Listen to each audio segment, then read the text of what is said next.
5 জনকে পুলিশ আটক করেছে। নিউ টাউনের সাপুরজির সুখবৃষ্টি আবাসনে এই 5 জনকে আটক করা হয়েছে। পুলিশ সূত্রে যেটা দাবি করা হচ্ছে, এই 5 জন এই খুনের ঘটনায় যারা জড়িত তাদেরকে যাবতীয় লজিস্টিক সাপোর্ট প্রোভাইড করেছিল। আমি আরো বিস্তারিত সুকান্ত থেকে এই বিষয়ে জানবো। এই যে 5 জনকে পুলিশ আটক করেছে, কখন কিভাবে তাদের আটক করা হলো, কি ভূমিকা এই খুনের ঘটনায় তাদের ছিল বলে পুলিশ দাবি করছে। সব থেকে বড় প্রশ্ন সুকান্ত, নিউ টাউনের মতন জায়গায় এই রকম একটা আবাসনে আবারও নিরাপত্তা নিয়ে, নজরদারি নিয়ে বড়সড় প্রশ্ন সামনে এলো। একেবারে দেখো, খুনের ঘটনার পরিপ্রেক্ষিতে যেটি বৃহস্পতিবার হয়েছিল সেই ঘটনার সাথে প্রত্যক্ষভাবে যোগাযোগ না থাকলেও পরোক্ষভাবে কিন্তু যে 5 জনকে আটক করা হয়েছে, যার মধ্যে 4 জনকে আটক করা হয়েছে দুটি ফ্ল্যাট থেকে, যে আবাসনে আমরা দাঁড়িয়ে রয়েছি সুখবৃষ্টির, এবং বাকি একজনকে আটক করা হয়েছে কিন্তু ঠিক এই সুখবৃষ্টির বাইরের একটি রাস্তা থেকে, অর্থাৎ সেই সংলগ্ন জায়গা থেকে। এই 5 জনকে এই মুহূর্তে এসটিএফ এর দফতরে তাদেরকে জিজ্ঞাসাবাদ করা হচ্ছে বিহার পুলিশের তরফে, এবং এই গোটা ঘটনাতে এদের কি যোগসূত্র রয়েছে সেটাকে কিন্তু তারা বোঝার চেষ্টা করছেন। অর্থাৎ লজিস্টিক সাপোর্ট দেওয়া, হাইড আউট করতে সাহায্য করা, টাকা পয়সা দিয়ে হেল্প করা, কিভাবে তারা এই হাসপাতালের ঘটনার পরিপ্রেক্ষিতে যে 5 জনকে সিসিটিভিতে দেখা যাচ্ছে তাদেরকে হেল্প করেছিল বা সহযোগিতা করেছিল, সেই বিষয়টিকে কিন্তু তারা সামনে আনার চেষ্টা করছে। এই 5 জনের মোবাইল ফোন ইতিমধ্যে বাজেয়াপ্ত করা হয়েছে, তাদের সিডিআর খতিয়ে দেখা হচ্ছে, কল লিস্ট খতিয়ে দেখা হচ্ছে, হোয়াটসঅ্যাপের কনভারসেশন খতিয়ে দেখা হচ্ছে, বিশেষ করে এই ঘটনার আগে থেকে শুরু করে এই গতকাল পর্যন্ত।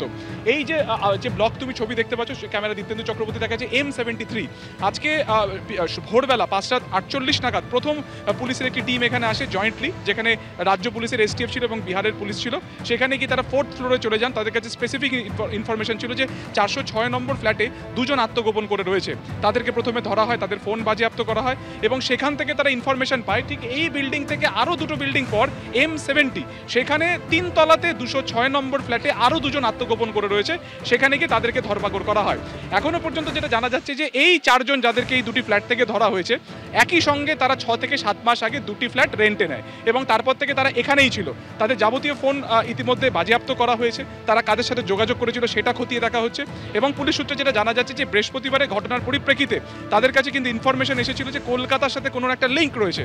ঠিক সেখান থেকে এই সুখবৃষ্টি আবাসনের দুটি ফ্ল্যাটের উপরে সার্ভেলেন্স তারা করছিল, তাদের নজরদারি ছিল, এবং গতকাল সারা রাত্রির এখানে কিন্তু পুলিশের গাড়ির আনাগোনা ছিল। আজকে ভোরের দিকে যখন তারা এই মুভমেন্ট বুঝতে পারে যে এই 4 জন থেকে 5 জন তারা এখান থেকে অ্যাবসকন্ড করার চেষ্টা করছে, তারা পালিয়ে যাওয়ার চেষ্টা করছে, তখনই কিন্তু তাদের মধ্যে প্রথমে একজনকে ঠিক রাস্তা থেকে পাকড়াও করা হয়, এবং তাকে জিজ্ঞাসাবাদ করে এই দুটি ফ্ল্যাটের মধ্যে থেকে 4 জনের হদিশ পেলে।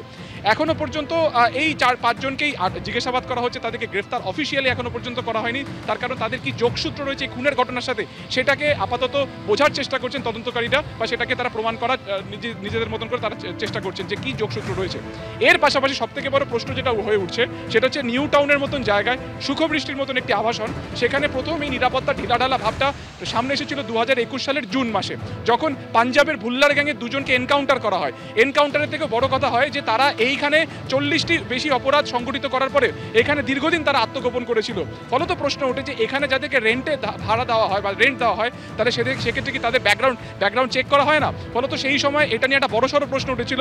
ফের আরো একবার সেই নিরাপত্তা কিন্তু কার্যত প্রশ্নটা উঠেছিল যখন ভুল্লার গ্যাংয়ের সদস্যদের একেবারে এনকাউন্টার করা হয়, তখন নিরাপত্তা নিয়ে প্রশ্ন উঠেছিল। আজকে সেই প্রশ্নটা আবার উঠলো। বোঝা যাচ্ছে যে মাঝের সময়ের মধ্যে পরিস্থিতির বদল খুব একটা হয়নি, নিরাপত্তা এবং নজরদারি নিয়ে প্রশ্ন আবার নতুন করে উঠলো। তার কারণ সুখবৃষ্টি আবাসনের ভেতর থেকে দুটি ফ্ল্যাট থেকে 2 জন করে 4 জনকে পুলিশ আটক করেছে, আবাসনের বাইরে থেকে একজনকে, মোট 5 জনকে আটক করা হয়েছে। আমি এইখানে নিরাপত্তা রক্ষীরা কি বলছেন এই আবাসনের, সুখবৃষ্টি আবাসনের, দেখাবো। সকালবেলা এসে দেখি আমাদের যে নাইট সিকিউরিটি ছিল ও বলছে যে 406 থেকে 2 জনা ধরে নিয়ে গেছে, এইটুকুই জানি। আমার ডিউটি 7 থেকে শুরু হয়েছে, 5:48 দিকে আছে, বেরিয়ে গেছে 6:10 দিক। এরা প্রায় 6-7 মাস ধরেই থাকে। হ্যাঁ, একটা মহিলা ছিলেন আর 2 জন থাকতেন। হ্যাঁ, ওই 2 জনের তো বলছে।